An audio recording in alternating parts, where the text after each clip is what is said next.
बुद्धि की परीक्षा लेना चाहता हूँ।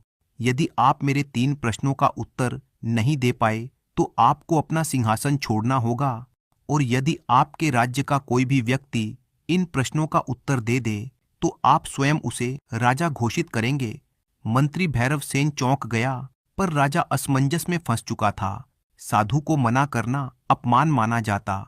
कुछ क्षण मौन रहने के बाद राजा ने कहा, मैं वचन देता हूँ, ऐसा ही होगा। राजन सुनो, ये है मेरे 3 प्रश्न। पहला प्रश्न है, वो कौन सी चीज है जो जितनी बांटी जाती है उतनी ही बढ़ती जाती है। दूसरा प्रश्न है, वो क्या है जो बिना पंख के उड़ती है, बिना मुंह के बोलती है और बिना शरीर के हर स्थान पर पहुंच जाती है।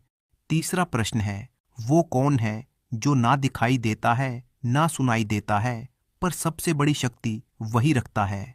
साधु के ये 3 प्रश्न सुनकर दरबार में सन्नाटा छा गया। दरबार में कोई उत्तर नहीं दे सका। राजा स्वयं भी मौन रह गया। अंततः चतुरसेन ने कहा, पूरे राज्य में घोषणा करवा दीजिए, जो इन प्रश्नों का उत्तर देगा वही अगला राजा होगा।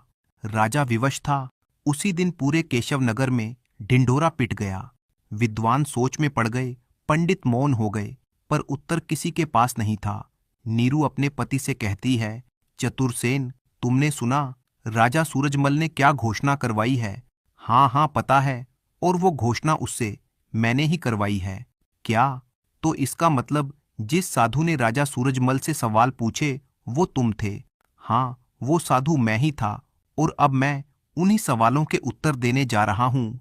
कहीं तुम पकड़े ना जाओ। नीरू, मैंने जीवन में जितनी भी चोरी की है आज तक कभी पकड़ा नहीं गया, और आज मैं अपने जीवन की सबसे बड़ी और अंतिम चोरी करने जा रहा हूँ। पूरे राज्य की चोरी, और वो भी राजा की आंखों के सामने।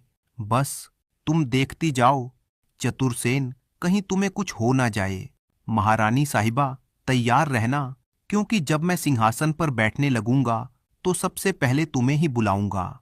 अगले दिन चतुरसेन सीधा राज दरबार में जा पहुंचा। दरबारियों के बीच वो साधारण सा ग्रामीण आत्मविश्वास से खड़ा था। राजा ने उससे पूछा, तो क्या तुम जानते हो मेरे 3 प्रश्नों के उत्तर? चतुरसेन बोला, महाराज को सबसे पहले मेरा प्रणाम। जी महाराज, मैं बिल्कुल जानता हूँ।